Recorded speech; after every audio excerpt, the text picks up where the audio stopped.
This is the thing, right? When it comes to money and finances, financial stability eliminates a lot of stress. Think about it, right? You know, if you've been through tough situations in your life, man, where your finances were not good or where you wanted them to be, you know, think about all the situations you like, how am I going to pay for groceries? Damn, I'm one check away from having to get evicted from my apartment, having to move back in with my folks, move in with a friend, stuff like that. The car break down. I ain't got no money to fix the car. I'm going to have to go get a payday loan. Shit like that, man. You know what I'm saying? That's a source of a lot of people's stress, you know, in the world, lack of money. You know what I'm saying? People say that, you know, money is the root of all evil. No, the lack of money is the root of all evil. You know what I'm saying? Yeah, some people say money ain't everything. Yeah, you right. It ain't everything. But not having money is everything. You know what I'm saying? So when you down, you know, you living paycheck to paycheck, you need to be doing everything you can in your power to improve your circumstances in life. You know, we all been there. I've been there myself. I know what it's like to be poor, to not have no dollars in your pockets, you know, to see everybody else around you winning and you like, damn, my pockets turned down, but they pockets turned up. They cashing out, they doing this and that, you know. And I learned over the years, you know, that nobody's coming to save me. I just got to do this shit and I got to do it alone. You know, ain't no handouts out here. Ain't no assistance. You know what I'm saying? You look at the people that's on welfare, food stamps, stuff like that. You know, I see people, they like to complain about them, you know, like, oh, I pay all these taxes just to take care of people that's on welfare and stuff like that. I changed my whole tune to that years ago because you got to look at the bigger picture. Yeah, they on welfare. Yeah, you pay taxes, you know, to fund those type of programs. But look at how they living. You know, most people that's on welfare, man, you know, 9 times out of 10, you know, they not in the best financial situation. You know what I'm saying? They probably got 4 or 5 kids. You know, they probably live in the projects, stuff like that. If they do have a job, it's probably like, you know, a basic job, you know, something that somebody in high school will work. You know what I'm saying? And I don't want to talk down or judge people. I'm just speaking facts and I'm being realistic with the situation. You know what I'm saying? So, yeah, I grew up poor. I could relate. You know, I know what the struggle was like. My family was poor. We grew up in all that, Section 8, WIC, Charity Newsy, living in the projects, man, a lot of crime, stuff like that. But I knew that wasn't my destiny in life. I knew it was more to life for me. You know, I always had it in my head like, this shit ain't for me. It's either make it out or stay stuck in here, man. It's all or nothing. I'm all in. You know what I'm saying? I'm not going to be a statistic. This ain't the end story for me. This might be a chapter in my story, but it's not going to be the whole story of my life. You know what I'm saying? So, you know, I got up, you know, I got me a football scholarship. Boom. I took advantage of that. Got me a degree in my field, right? And then I became a correctional officer, you know, making good money. I've been making over 6 figures just doing that. The past since what, 2015 is what, about to be 2025, 10 years, you know. But, you know, a lot of that money, you know, I got smart with it. You know, I wasn't just blowing it. You know, now I go from, you know, making, I don't know, one of my first job, I say part-time job when I was in college, I might have made maybe what, I don't know, $8,000 for the year.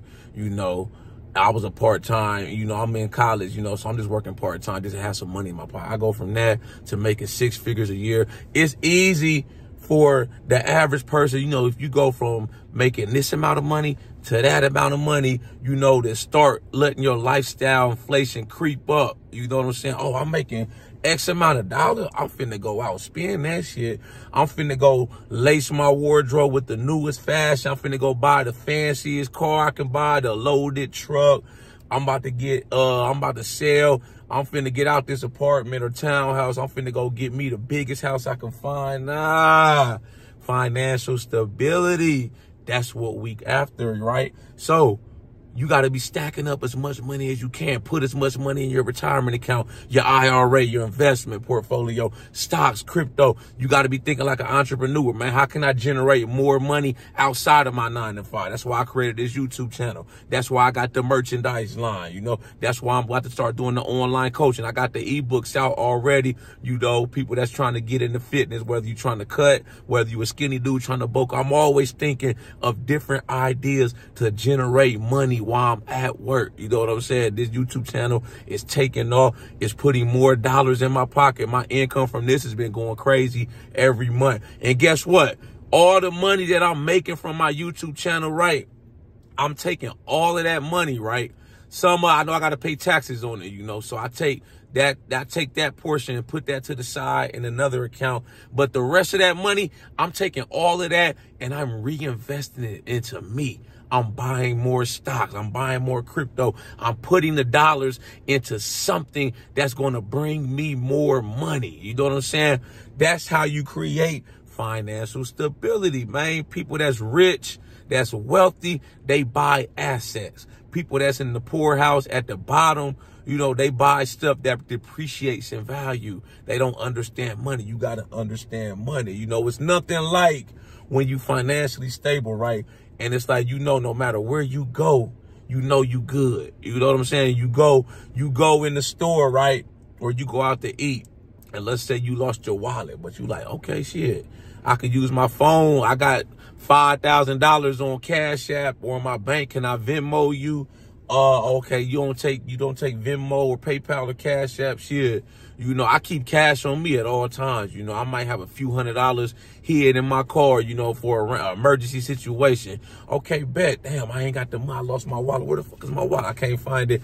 Bam, man. Let me go out to the car real quick. You can walk with me so you don't think I'm trying to dine and dash, trying to run off on y'all without paying for my bill. You can hear a server. Come on with me, man. I got the money out in the car. Here go my money right here, man. Here go a tip too, man, for your trouble. You know, that's what financial stability creates. You know what I'm saying? You can afford to take a vacation without having to worry about, damn, when I get back, man, I'm going to have to hit the ground running, man, because I really can't afford this vacation, but I want to try to enjoy my life still, you know, right? When I go on vacation, man, I'm enjoying myself. I don't have any stress. I don't have any worries. You know what I'm saying? I've already paid for my flight, my hotel, my transportation. I got money set aside for if I want to do excursions, buy alcohol, go out to eat, all of that. I even got money, you know, that I use to buy new outfits and new clothes for the vacation. And I didn't fund it on the credit card. Only reason I may have put the vacation on my credit card is to get the cash back rewards points off my credit card. But I already had the money that I've been saving for vacation anyway. You know, that's how I do, you know. If I got a situation like where the car break down, you know, I know I got money put up in the bank, you know, where I don't have to use my credit card to put it on credit, you know, to get the car fixed. I can, you know, I'm financially stable to where when I paid my first car off, I didn't just run out and buy another car. You know, I enjoyed being car-free payment, you know, for a couple years. You know, I was taking that money I was spending on my first car and I was stacking it, investing it, you know. Then I went out after a couple years and bought another car. Then I turned around and I paid that car off. Now I got 2 paid off cars. I don't have a car payment. You know what I'm saying? So bam, something Mirage, one of my cars break down. I could drive the other one and I still got the money to pay to get the other car fixed while it's in the shop. I don't got to worry about, you know, having to get a car rental, stuff like that. All I need to do, call one of my homies. Yo, I had to take my car to the car shop, man. Can you come pick me up, drop me off at my house? Stuff like that, man. You know, when I'm at work, you know, being a correction officer, it's a lot of overtime opportunities, man. You know, you could double, triple your salary. You know, my base salary last year, 2023, my base salary was $71,000 and some change, right? I made $150,000, right? You know, with working overtime. I'm taking full advantage of every opportunity that's out here. Most people that work a 9-to-5 job, they on salary. They don't get an overtime opportunity. If they have to stay over, they don't get paid extra for that, man. That's just their salary. It just is what it is, you know? So You know, that's why I've been making a lot of videos about being a correctional officer for people that's trying to get into this field. You know, take advantage of that overtime. You working all these extra hours. Don't just be frivolous with the money, spending it on dumb stuff, you know, stuff that don't even gonna matter 5 years from now. Take that bread and, you know, bump up your retirement account, pay off credit card debt, pay off student loans, you know, stack your money up if you ain't got a house yet to buy your first house. You know what I'm saying? For the down payment on the crib. Save extra money in your retirement accounts, man. You can never have enough money, man. When you financially up, you up. You know what I'm saying?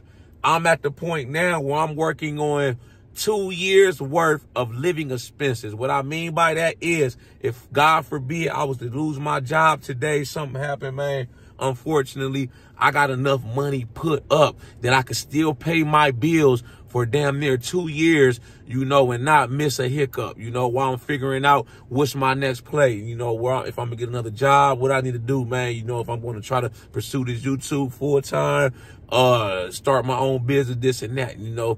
That's what financial security brings you. You know what I'm saying? I'm a federal government employee. Anybody else is a federal government employee, right? You know, when they had the government shutdown, we don't get paid. You know, we get paid. We get back paid, right? We get paid eventually. But I think the last government shutdown lasted damn near like almost 2 months. And some of my coworkers, man, they was scrambling. They was sounding worried, like talking about, oh, I'm gonna have to go to the bank, get a bank loan. I gotta put all my stuff on credit cards, this and that. I'm like, bro, we make too much fucking money for you to be talking like that. What are you doing with your money? You know what I'm saying? Even if you don't work a lot of overtime, you know, everybody's situation is different, but I know we make enough money for us to be comfortable. We might not be rich, but you could be secure. That's why I say you have to plan ahead and you have to be smart with the money. That's what I do, man. You know, I went through that situation when I was a rookie. My first time, the first government shutdown, it started when I was a rookie, man. I was working at the federal prison in West Virginia. You know, I was new to this thing. You know, I'm fresh out of college, you know, and I went through it. You know, I had to put a couple of my bills on the credit cards, you know, but I was like this, man, you know, that'll never happen again. I got on my hustle. I started stacking up bread, this and that, you know. In the last couple of government shutdowns that happened, it was like, shit, ain't nothing to me. I know I'm gonna get paid eventually. It was business as usual for me. I was still working overtime, you know, still running it up. And I would just pull out money out my savings to pay all my bills till Uncle Sam decides he wants to pay us. You know, the people up top in D.C., they get their act together and decide they want to pay us, man. That's beyond my control. I can't control what they got going on up there. All I can control is what's going on in my household. You know, I'm going to be good. You know, I'm going to keep stacking dollars. I'm always looking for new opportunities to make more money, more money. You know what I'm saying? Money brings in more money, man. When you got that money mindset, you know, when you financially secure, ain't nothing like it, man. You know, it's like you can help out your family members. You know, my mom called me. She needs some money. You know, I never tell my mom no, turn her down. And, you know, because she bust her ass raising me, you know, raising me and my brother, sometimes working 2 or 3 jobs. So when I know she calling for some money, she really need it, you know, and I'm going to make a way. You know, if I got to move some money around, you know, just to cash out for that bread, I'm going to make it happen. That's just how it is. That's just how it goes, man. But yeah, financial security, man, it eliminates a lot of stress.